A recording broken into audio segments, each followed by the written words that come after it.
Sekarang kita bakal masuk ke segmen terakhir dari Rabona ini, yaitu adalah 8 pelatih Liga 1 sudah kena pecat. Yeay.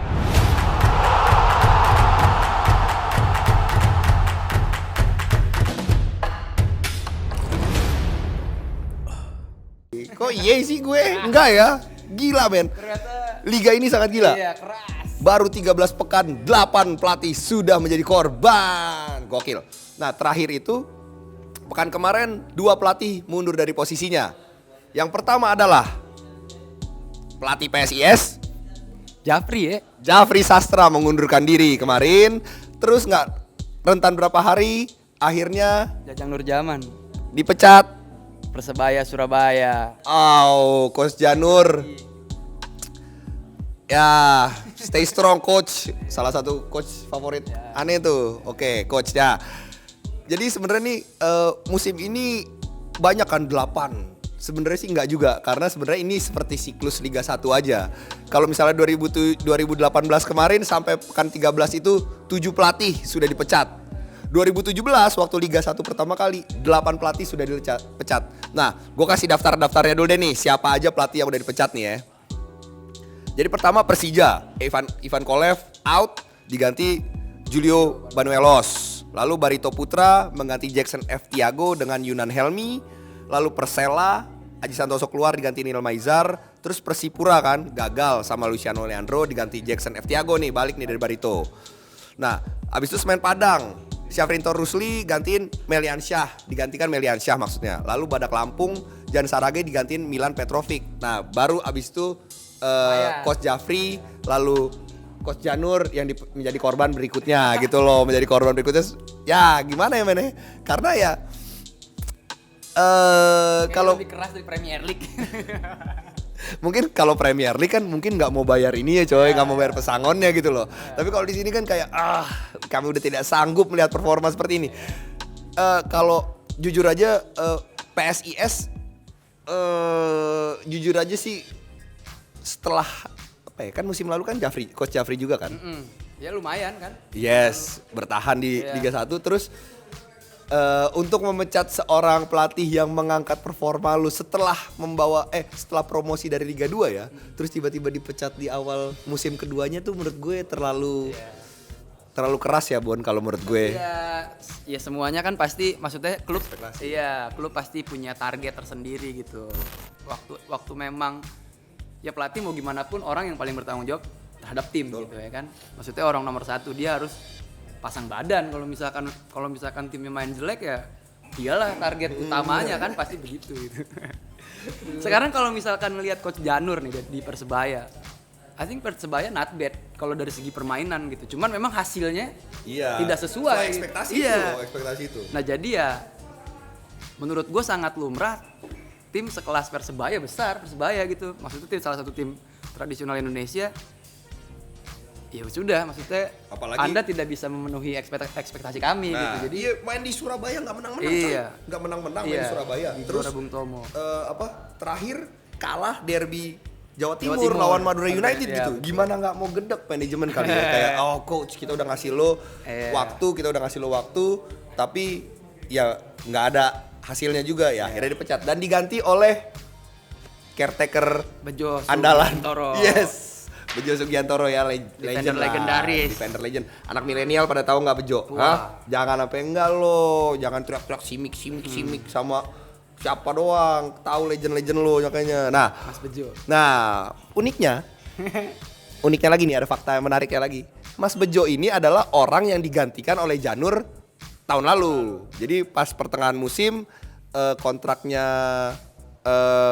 Mas Bejo ini habis sebagai caretaker. Akhirnya Coach Janur yang naik dan Persebaya berhasil naik ya. Dia nggak dibawa lagi. Akhirnya keluar dari masa-masa suramnya deh waktu itu sama Janur. Nah akhirnya sekarang Janur telah diganti. Nah sementara untuk PSIS yang menggantikan adalah Widiantoro. Coach Widiantoro yang lebih banyak berkecimpung di Liga 2 ya. Dia pernah sama PSS lalu sama Persis Solo. Dan uniknya coach ini pernah disanksi selama 1 tahun tidak boleh berkecimpung di kompetisi PSSI. karena masalah yang sangat sepele, yaitu protes terhadap wasit. Akhirnya dijatuhkan sanksi oleh Komdi selama 1 tahun tidak boleh berkompetisi. Nah, bagaimana menurut lu peluang PSIS dan Persebaya bersama pelatih-pelatih barunya, Bo? Kalau Persebaya sih, gue rasa masih ya nggak akan jauh berbeda kali ya maksudnya. Karena menurut gue kombinasi Coach Janur sama Mas Bejo kayaknya kemarin udah lumayan. Itu dia maksudnya Persebaya kalau dari segi permainan not bad gitu. Bagus lah, determinasi tinggi gitu, cepet-cepet, sama dia kan mengandalkan winger juga, punya Amilo Balde yang badannya besar. Ada striker baru yang balik lagi kan, Silva kan? Iya. Baru balik lagi. Iya, nah maksudnya Silva. secara permainan sih Persebaya ya tinggal Konsistensi. iya, kalau menurut konsistensi gua. aja gitu. Konsistensi Persebaya aja. Jangan konsisten seri sama kalah. Bukan konsisten di situ, konsisten Di kandang lagi. Konsisten menangnya itu loh. Iya. Harus konsisten. Kalau pemain nggak perlu dipertanyakan Iya. lagi. Kalau Tapi ya itu misalkan ngelihat ya mudah-mudahan ya, kalau mudah-mudahan ya Mas Bejo legendnya Persebaya juga gitu. Jadi respectnya juga lebih Iya, kali ya iya. pemain-pemainnya, kayak lebih mau fight ya. Iya. Nah, terus kalau misalnya PSIS gimana? Kalau ngelihat pengalaman mungkin emang Coach Widiantoro kan emang nggak terlalu masih kurang iya, ya. masih kurang lah. Cuman yang gue lihat PSS sama Persis Solo ya. Nah, yang mana? PSS Persis Solo ya ya, kan? waktu itu yang dipegang kan? Iya, nah dua tim ini lumayan punya basis supporter yang lumayan fanatik gitu. Nah maksudnya setidaknya dia di Panser Biru juga lumayan. Oh, di bawah tekanan Ya, supporter iya, tuh masih kuat maksudnya dia ya. punya mental yang mungkin yang kayak bisa lah dia gitu. Betul. Untuk maksudnya nggak takut dihajar Iya, kritik iya, ya, nggak keburu limbung duluan gitu ya. Oke, memang pengalaman melatih di Liga 1-nya nggak ada, tapi setidaknya mental sebagai pelatih yang menghadapi tim dengan masih supporter masif tuh dia udah punya gitu maksudnya. Tuh. Nah, ini menarik banget untuk ditonton nih bagaimana performa PSIS dan Persebaya dengan pelatih-pelatih barunya. Terus, ini nih kalau gue lagi melihat statistiknya kemarin ya, sampai pekan ke-20 ini adalah rentan kedua pelatih-pelatih dipecat-pecatin. Nah, apakah ada pelatih-pelatih lain yang akan dipecat? Prediksi lu gimana, Bon? Ada nggak? Apakah Persija bakal memecat Julio? Sekarang udah begini kondisinya gitu loh. Apakah Persib Bandung akan melepas Coach Rene karena Konsisten yes, 5 pertandingan ini. Gimana ini? Aduh. Semuanya punya nama besar. Yes, nama besar dengan basis supporter besar, dengan tekanan besar dan ekspektasi tinggi gitu loh. Nah, bagaimana kalau menurut lo dua pelatih inilah, Coach Julio dan Coach Rene? Kalau ini bukan nyumpahin ya. Ya. Tapi kalau ngelihat faktanya, Coach Julio yang memang menurut gue yang paling terancam lah ya maksudnya. Status Persija juara bertahan sekali lagi. Maksudnya kalau misalkan kita ngomongin Tira Persikabo itu unbelievable dengan 12 pertandingan tak terkalahkan, 13 unbelievable Persija ya baru 1 kali menang dengan status juara bertahan dan sekarang ada di zona merah gitu. Yep. Jargon berbenah atau berbenah atau degradasi ya maksudnya. Ya memang layak harus dipikirin gitu, bukan nyumpahin gitu, tapi ya itu tadi kadang-kadang manajemen nggak mau tahu lah mau gimana caranya. Menurut gue lu profesional, lu gue kasih kepercayaan buat gue meng-hire lu karena gue tahu lu mampu dan pasti kan dibebani target gitu. Apalagi timnya sekelas Persija dengan statusnya juga gitu. Tapi ya kayaknya 2 pertandingan lagi lah ya kira-kira kita lihat ya dalam 2 mungkin pertandingan. 1 pertandingan lagi kita nggak tahu. Kalau misalkan 1 pertandingan lagi tetap nggak menang juga, pasti gelombang desakan. Sekarang aja udah ada ya, Julio out. Sekarang udah ada di tagar-tagar di media sosial gitu udah muncul. Teko zaman dulu kan, maksudnya Teko. Setelah Teko out, 12 pertandingan tidak terkalah. Iya, maksudnya Coach Teko kan butuh waktu sebenarnya gitu, maksudnya. Coach Julio juga butuh waktu. Iya, sama, Walaupun Rene pun butuh waktu. Gitu. waktu itu gue juga sempat wawancarain The Jack juga, mereka bilang jangan diganti lah, mendingan gak usah diganti karena emang ya membangun tim itu butuh waktu, tidak ada yang instan. Kita udah ngebahas ini juga kan. Iya.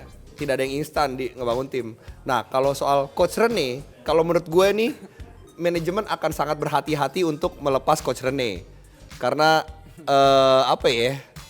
karena sayang aja Coach Rene coach bagus, pelatih bagus, mengangkat PSM, banyak mengangkat Arema. Nah, tinggal itu butuh waktu sama Persib. Kalau sampai manajemen Persib memecat Coach Rene, menurut gue itu salah satu keputusan yang sangat gegabah menurut gue.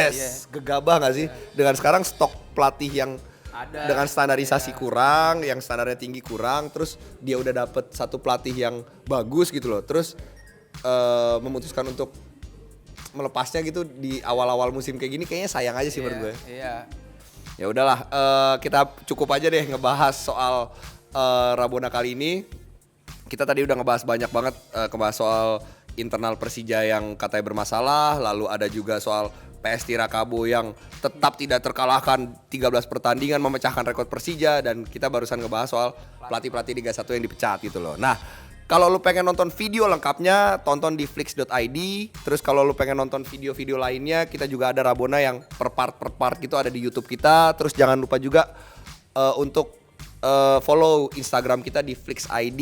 Terus follow sosial media kita di mana aja, FIFA.id dan semuanya, FIFA Bola. Pokoknya lu follow lah semuanya untuk tahu informasi-informasi terbaru soal sepak bola Indonesia. Ya nggak? Terima kasih Rebon. Kita ketemu lagi di Rabona berikutnya. Ciao. Oke.